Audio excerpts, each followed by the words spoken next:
नमस्कार दोस्तों, आज है 12 मई 2023। 12 मई 2023 से संबंधित जितना भी इम्पोर्टेंट करंट अफेयर है, उन सभी केवल एक वीडियो में डिस्कस करेंगे, तो आप सभी लोग वीडियो को ध्यान से देखिएगा।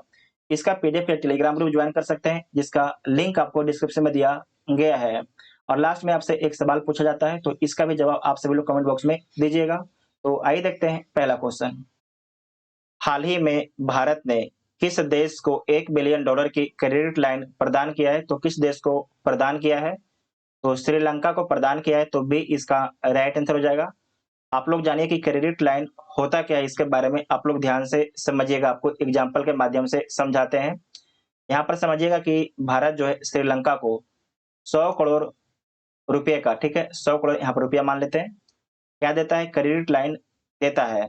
इसका मतलब है कि जो ये 100 करोड़ रुपया आपके भारत दिया है क्रेडिट लाइन के रूप में, इसका खर्च आपके श्रीलंका कहाँ पर करेगा?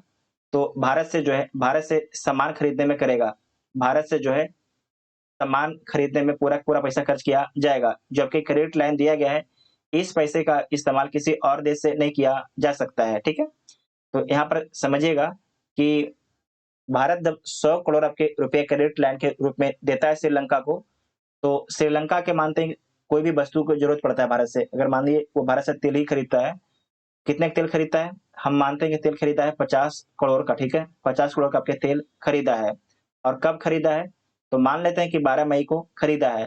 तो जिस दिन आपके 50 करोड़ रुपए खर्च किया श्रीलंका, और जितना खर्च किया उतना ही पर आपके ब्याज लगेगा। जो आपके 50 करोड़ रुपए आपके शेष है, इस पर ब्याज नहीं लगेगा, इस पर आपके ब्याज नहीं लगेगा। ये जो 50 करोड़ रुपए आपके शेष है, इसे श्रीलंका मानते हैं कि कब खर्च करता है? इसे खर्च करता है 2024 के जनवरी में खर्च करता है, ठीक है? 2024 के इसे जनवरी में खर्च किया जाता है। तो 2024 के जनवरी से जो ये 50 करोड़ बचा हुआ था, इस पर आपके ब्याज लगेगा, ठीक है? इस पर ब्याज लगेगा। इसे बोला जाता है क्रेडिट लाइन। बोला जाता है कि आप जब भारत से सामान खरीदिएगा, जो पैसा आपको हम दिए क्रेडिट लाइन के रूप में, उसी दिन से आप पर जो है ब्याज लगेगा। और आपको सारे का सारा पैसा आपके जो भी देश आपको क्रेडिट लाइन देगा, उससे सामान खरीदने में खर्च करना पड़ेगा। जैसे कि आप एग्जाम्पल से यहाँ समझिएगा, एक आपको एग्जाम्पल देते हैं आप पर, कि आप एक बैंक में जाते हैं और 1 लाख का आप क्या लेते हैं? लोन लेते हैं, ठीक है? 1 लाख का आप ऋण लेते हैं।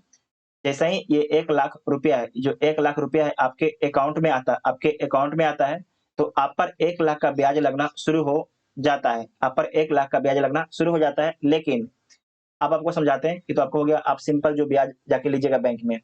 क्रेडिट लाइन क्या होता है? तो आप जो है 1 लाख रुपया लिए, आपके अकाउंट में 1 लाख रुपया आ भी गया, ठीक है?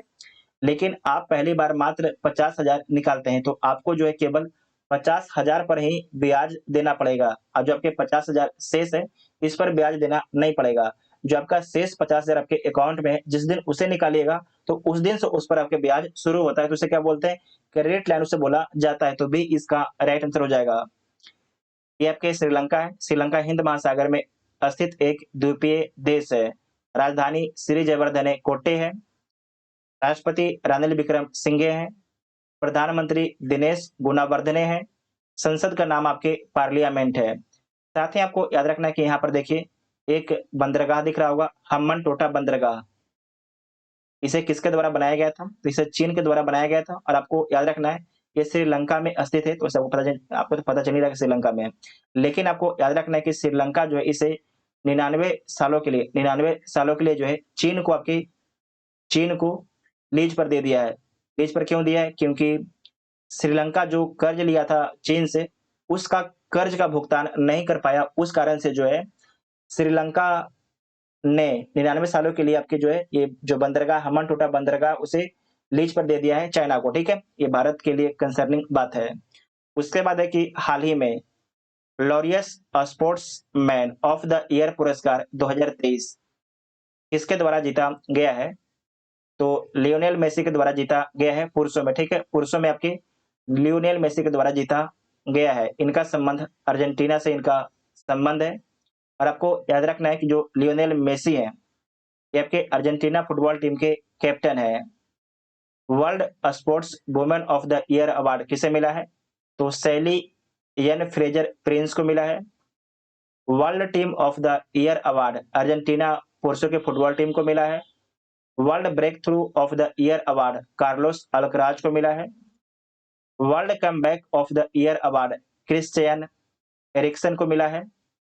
World sports person of the year with a disability award किसे मिला है? तो कैथरीन को मिला है।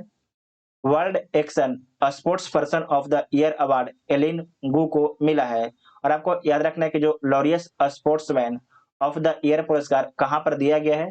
तो फ्रांस की राजधानी आपके पेरिस में दिया गया है। फ्रांस की राजधानी पेरिस में दिया गया है। हाल ही में कोलकाता बंदरगाह के नए अध्यक्ष कौन बने हैं? तो कोलकाता बंदरगाह के नए अध्यक्ष रथेंद्र रमन बने हैं। ठीक है, रथेंद्र रमन बने हैं। तो सी इसका राइट आंसर हो जाएगा। जो कोलकाता बंदरगाह है इसका नया नाम क्या है? तो इसका नया नाम है श्यामा प्रसाद मुखर्जी पोर्ट, इसका नया नाम है। शैलेश पाठक के बारे में याद रखिएगा, ये फिक्की के महासचिव हैं। फिक्की के महासचिव कौन है? तो फिक्की के जो महासचिव हैं शैलेश पाठक है। शुभ्राकांत पांडा के बारे में याद रखिएगा कि फिक्की के अध्यक्ष हैं। फिक्की के अध्यक्ष हैं। यस सोमनाथ के बारे में याद रखना है कि इसरो के अध्यक्ष हैं। इसरो के अध्यक्ष हैं। ठीक है। नेक्स्ट है कि हाल ही में संयुक्त सैन्य अभ्यास अजय बारियर 2023 का 7वां संस्करण किन दो देशों के बीच में हुआ है? तो जो अजय बारियर 2023 का 7वां संस्करण जो है भारत और यूके के बीच में हुआ है। ये कहां पर हुआ है? तो यूके में हुआ है। यूके के कहां पर हुआ है? तो ये आपके यूके के जो है सेलेसबरी में हुआ है। ठीक है, सेलेसबरी में हुआ है। और आपको याद रखना है कि थल सेना का अभ्यास है। थल सेना का अभ्यास है। उसके बाद आपको याद रखना है कि भारत और अमेरिका के बीच में कौन कौन सा आपके युद्ध अभ्यास होता है? तो तर्कस, तर्कस, पोप युद्ध अभ्यास, ये आपके नाम है। ये तीनों युद्ध अभ्यास जो आपके भारत और अमेरिका के बीच में होता है। उसके बाद है कि भारत और फ्रांस के बीच में वरुण होता है। भारत और नेपाल के बीच में, भारत और नेपाल के बीच में जो है सूर्य किरण। ठीक है, सूर्य किरण भारत और नेपाल के बीच में। उसके बाद और भी समझिएगा, जो कोकन है, कोकन आपके कोकन, कोकन जो है भारत और यूके के बीच में होता है। भारत और यूके के बीच में होता है कोकन एक्सरसाइज। जो आपके मालाबार एक्सरसाइज है, मालाबार एक्सरसाइज, ये क्वाड के बीच में होता है। ठीक है, क्वाड के बीच में होता है। इंडिया, जापान, ऑस्ट्रेलिया और यूएसए के बीच में होता है। उसके बाद है कि सिलिनेक्स भारत और श्रीलंका के बीच में होता है। भारत और श्रीलंका के बीच में होता है। वीर गार्जियन और धर्म गार्जियन, ये आपके जापान के साथ में होता है। ठीक है, जापान के साथ में होता है। उसके बाद है कि पहला साइक्लोन अभ्यास, पहला साइक्लोन अभ्यास किसके साथ में हुआ है? तो भारत का जो है मिस्र के साथ में हुआ है। उसके बाद एक पॉइंट और भी याद रखिएगा, दस्त, दस्त लीक भारत और उज्बेकिस्तान के बीच में हुआ। ठीक है, भारत और उज्बेकिस्तान के बीच में हुआ था। इतना आपको याद रखना है, वेरी वेरी इंपॉर्टेंट पॉइंट है। हाल ही में भारत रत्न डॉक्टर अंबेडकर पुरस्कार से किसे सम्मानित किया गया है? भारत रत्न डॉक्टर अंबेडकर पुरस्कार से जो है योगी आदित्यनाथ को सम्मानित किया गया है। योगी आदित्यनाथ कौन है? तो उत्तर प्रदेश के मुख्यमंत्री हैं। उत्तर प्रदेश के मुख्यमंत्री हैं। और इन्हें 2023 का जो है भारत रत्न डॉक्टर अंबेडकर पुरस्कार प्रदान किया गया है। जबकि हर्षाली मल्होत्रा को 2022 का प्रदान किया गया था। जो ऋचा चड्ढा है इन्हें 2020 का, मायावती को 2017 में दिया गया था। भारत रत्न डॉक्टर अंबेडकर पुरस्कार किसके द्वारा दिया जाता है? तो महाराष्ट्र सरकार के द्वारा दिया जाता है। ठीक है, महाराष्ट्र सरकार के द्वारा दिया जाता है। और आपको याद रखना है कि प्रत्येक वर्ष दिया जाता है। ठीक है, प्रत्येक वर्ष दिया जाता है। तो आपको इतना याद रखना है। तो ए इसका राइट आंसर हो जाएगा। उसके बाद है कि रमन मैग्सेसे पुरस्कार 1959 का पुरस्कार किसे मिला था? तो दलाई लामा को मिला था। फसल बीमा योजना के लिए राष्ट्रीय पुरस्कार कर्नाटक को मिला है। Telugu association of London award Raghuram Pilleri Shetty को मिला है। लता दीनानाथ मंगेशकर अवार्ड आशा भोसले को मिला है। यूनेस्को शांति पुरस्कार एंजेला मर्केल को मिला है। Governor of the year award Shaktikanta Das को मिला है। मार्कोनी पुरस्कार हरि बाल कृष्णन को मिला है। महाराष्ट्र भूषण पुरस्कार अप्पा साहब धर्माधिकारी को मिला है। प्रिज्कर पुरस्कार 2023 डेविड चिपरफील्ड को मिला है। 32वां व्यास सम्मान ज्ञान चतुर्वेदी को मिला है। इनका उपन्यास है पागल खाना। 32वां सरस्वती सम्मान शिव शंकरी को मिला है। इनका पुस्तक का नाम है सूर्यवंशम, इनका तमिल पुस्तक है सूर्यवंशम, ठीक है। तो इतना आपको याद रखना है। उसके बाद है कि हाल ही में शांति निकेतन को यूनेस्को की विश्व विरासत अस्थायी सूची में शामिल किया गया है। यह किस राज्य में स्थित है? ये पश्चिम बंगाल राज्य में स्थित है। पश्चिम बंगाल के किस जिला में स्थित है? तो बीरभूम, बीरभूम जिला में स्थित है, ठीक है। जो शांति निकेतन है, इसे किसके द्वारा बनवाया गया था? तो रविंद्र नाथ टैगोर के द्वारा बनवाया गया था, ठीक है। रविन्द्रनाथ टैगोर के द्वारा बनवाया गया था। और आपको याद रखना है जो रविन्द्रनाथ टैगोर हैं, इन्हें 1913 में साहित्य का नोबेल पुरस्कार दिया गया है, साहित्य का नोबेल पुरस्कार दिया गया है। तो इतना आपको याद रखना है। तो ए इसका राइट आंसर हो जाएगा। पश्चिम बंगाल की मुख्यमंत्री कौन है? तो ममता बनर्जी हैं। नेक्स्ट है कि राष्ट्रीय प्रौद्योगिकी दिवस कब मनाया जाता है? तो राष्ट्रीय प्रौद्योगिकी दिवस 11 मई को मनाया जाता है, ठीक है। 11 मई को मनाया जाता है। और इस बार का थीम क्या है? तो school to startups, igniting young minds to innovate, इस बार का थीम रखा गया है। 3 मई को विश्व प्रेस स्वतंत्रता दिवस मनाया गया है। 4 मई को कोयला खनिक दिवस मनाया गया है। 7 मई को विश्व एथलेटिक्स दिवस मनाया गया है। 8 मई को विश्व थैलेसेमिया दिवस मनाया गया है। 11 मई को राष्ट्रीय प्रौद्योगिकी दिवस मनाया गया है। तो 11 मई के महत्व के बारे में समझिएगा आप लोग, 11 मई के महत्व के बारे में यहाँ पर समझिएगा। तत्कालीन प्रधानमंत्री अटल बिहारी वाजपेयी के नेतृत्व में जो है भारत जो है 11 मई 1998 में पोखरण में 5 परमाणु बम परीक्षणों की एक श्रृंखला आपके आयोजित की है। पोखरण द्वितीय की सफलता के बाद सरकार ने 1998 में 11 मई को राष्ट्रीय प्रौद्योगिकी दिवस के रूप में घोषित किया है। ऐसा करके भारत परमाणु क्लब में शामिल होने वाला 6ठा देश हो गया परमाणु परीक्षण करके, ठीक है। उसके बाद है कि परीक्षण का नेतृत्व स्वर्गीय एपीजे अब्दुल कलाम ने किया था, जो एक एरोस्पेस वैज्ञानिक थे, जो भारत के 11वें राष्ट्रपति बने हैं। 1998 में इसी दिन भारत ने अपने पहले स्वदेशी विमान हंसा 3 का परीक्षण किया था, जिसने बेंगलुरु में उड़ान भरी थी। उस दिन 11 तारीख के बारे में बात चल रहा है। उस दिन सतह से सतह में मार करने वाली मिसाइल त्रिशूल का भी सफल परीक्षण किया गया था।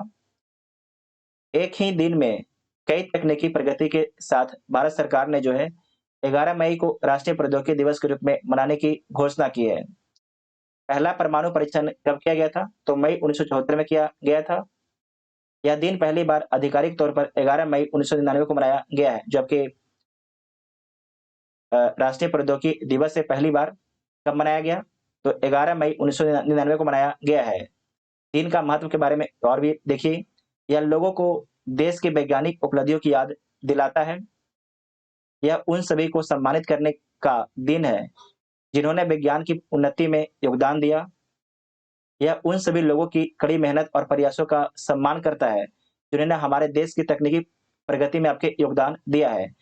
एक बात तो है, देखिए, अगर हम लोगों ने परमाणु हथियार बना लिए हैं, उस कारण से आज लगभग हमारा जो हमसे जो है दुनिया के लगभग देश डरते हैं। अगर हमारे पास परमाणु हथियार नहीं होता तो दुनिया के लगभग देश डरते नहीं। इस बात तो एकदम फैक्ट है, ठीक है। उसके बाद है कि हाल ही में भारत द्वारा भारत द्वारा जो है किस देश से आयातित ऑप्टिकल फाइबर पर एंटी डंपिंग रोधी शुल्क लगाया है? बहुत ही अच्छा सवाल ये पूछा आपसे जा सकता है कि हाल ही में भारत द्वारा किस देश से आयातित ऑप्टिकल फाइबर पर एंटी डंपिंग रोधी शुल्क लगाया गया है? तो चीन, कोरिया और इंडोनेशिया से जो आपके ऑप्टिकल फाइबर आयातित है, उस पर एंटी डंपिंग शुल्क लगाया गया है। तो डी इसका राइट आंसर हो जाएगा, ठीक है। और ये जो एंटी डंपिंग शुल्क किसके द्वारा लगाया गया है? तो व्यापार उपचार महानिदेशालय के द्वारा लगाया गया है। आप लोग सोचे होंगे कि एंटी डंपिंग होता क्या है, तो आप लोग ध्यान से समझिएगा, ठीक है। ध्यान से समझिएगा। समझिए कि आपके चाइना है, ठीक है। चाइना है, चाइना कोई एक वस्तु बनाता है, चाइना कोई एक वस्तु बनाता है और उसे बनाने में 100 रुपये आपके खर्च आता है। लेकिन इसमें से 100 रुपये में से जो है 5 रुपये आपके चाइना की सरकार आपके जो है सब्सिडी दे देती है, ठीक है। सब्सिडी आपके दे देती है। तो इसका मतलब जो कंपनी है उसका ओरिजिनल खर्च कितना आया? तो 95 रुपया आपके आता है, ठीक है। उसके बाद समझिएगा कि भारत में जो है उसी सेम प्रोडक्ट को बनाने में 100 रुपये खर्च होता है, ठीक है। 100 रुपये खर्च होता है। इसका मतलब है कि जो ये प्रोडक्ट आपके 100 रुपये में भारत में बनता है, तो इसे बेचा जाएगा 102 रुपये में। जबकि चाइना में क्या हुआ कि 5 रुपये सब्सिडी मिला, तो हो गया प्रोडक्ट आपके 95 का, और ये जो प्रोडक्ट है आपके आपके देश में आएगा, हमारे देश में आएगा, और मात्र बिकेगा 97 रुपये का। इसका मतलब है कि जनता किसे खरीदेगी, क्योंकि सस्ता प्रोडक्ट ये है, तो जनता इसे खरीदेगी। इससे हमारा देश का जो आपके व्यापार है, जो हमारे देश की इंडस्ट्री है, पूरी तरीके से चरमरा जाएगी। हमारे देश में रोजगार जो भी होता है ना, लगातार कटने लगेगा। तो इन सभी को देखते हुए जो है सरकार के द्वारा डिसीजन लिया गया कि जो ये सस्ता डंपिंग हमारे देश में किया जा रहा है, इस पर हम क्या करेंगे कि 5 रुपये का जो है टैक्स लगा देंगे, ताकि ये भी जो है 102 रुपये का हो जाए। उसके बाद जनता का इच्छा है कि जिससे आपकी खरीद जो भी प्रोडक्ट खरीदना चाहता है, अगर चाइनीज प्रोडक्ट खरीदना चाहती है तो चाइनीज प्रोडक्ट खरीदे, अगर भारतीय प्रोडक्ट खरीदना चाहती है तो भारतीय प्रोडक्ट खरीदे। समझे कि नहीं? ये मार्केट को बैलेंस करने के लिए जो है एंटी डंपिंग रोधी शुल्क लगाया जाता है, क्योंकि नहीं तो सस्ते सामान आपके भारत में आ जाएंगे और भारत का जो इंडस्ट्री है पूरी तरीके से खत्म हो जाएगा। इस बात को ध्यान में रखिएगा। तो डी इसका राइट आंसर हो जाएगा। ठीक है, समझ गए ना एंटी डंपिंग रोधी टैक्स क्या होता है, ताकि जो अगर 97 रुपया था इसे भी 102 रुपया कर दिया जाए, तो 5 रुपया आपके जो हम लोग क्या करते हैं एंटी डंपिंग रोधी शुल्क लगा देते हैं। भाई इसका राइट आंसर हो जाएगा। चीन पाकिस्तान आर्थिक गलियारे में किस एक देश को शामिल करने के लिए चीन और पाकिस्तान में सहमति बनी है? तो अफगानिस्तान को शामिल करने के लिए सहमति बनी है, तो बी इसका राइट आंसर हो जाएगा। यहाँ पर समझिएगा चीन पाकिस्तान इकोनॉमिक कॉरिडोर के बारे में। ठीक है, ये आपके चीन पाकिस्तान इकोनॉमिक कॉरिडोर है। इसमें आपको याद रखना है कि जो भारत का गुलाम कश्मीर है, उससे भी चाइना का, पाकिस्तान का जो इकोनॉमिक कॉरिडोर है आपके गुजरता है, इसका भारत विरोध भी करता है। ठीक है, तो यहाँ पर आप समझिएगा कि इसकी लंबाई कितना है। तो इसकी लंबाई अब टोटल आपके 3000 किलोमीटर इसकी लंबाई है। इसे विकसित कौन कर रहा है? तो चीन इसे विकसित कर रहा है, चीन इसे विकसित कर रहा है। ठीक है, और इसमें आपको ध्यान रखना है कि ये चीन के सिजियांग प्रांत से, चीन के सिजियांग प्रांत से पाकिस्तान के ग्वादर पोर्ट तक है। ठीक है, पाकिस्तान के ग्वादर पोर्ट तक जो है चाइना पाकिस्तान इकोनॉमिक कॉरिडोर का विस्तार है। और इसमें जो है जो कॉरिडोर है इसमें रेल भी होगा, रोड भी होगा, और आपके पाइप लाइन भी होगा। ठीक है, पाइप लाइन भी होगा। तो इस पॉइंट को याद रखिएगा। और इसमें अब जो है पाकिस्तान और चाइना के बीच में सहमति बन गया है कि अफगानिस्तान को भी जो है चाइना पाकिस्तान इकोनॉमिक कॉरिडोर में आपके शामिल कर लिया जाएगा। तो इतना आपको याद रखना है। ठीक है, पाकिस्तान की राजधानी कहाँ पर है? तो इस्लामाबाद पाकिस्तान की राजधानी है। प्रधानमंत्री शहबाज शरीफ हैं, राष्ट्रपति आरिफ अलवी हैं। प्रीवियस क्वेश्चन देख लीजिए क्या था। तो जम्मू कश्मीर के बाद भारत के किस राज्य में लिथियम का बड़ा भंडार मिला है? तो राजस्थान में मिला। ठीक है, राजस्थान में मिला है। और इस प्रश्न का उत्तर आप सभी को कमेंट बॉक्स में देना है, तो इसके बारे में कमेंट बॉक्स में आप लोग लिखिएगा। अगर वीडियो आप सभी को हेल्पफुल लगता है तो चैनल को सब्सक्राइब कीजिएगा और वीडियो अपने दोस्तों में शेयर जरूर कीजिएगा। Thank you.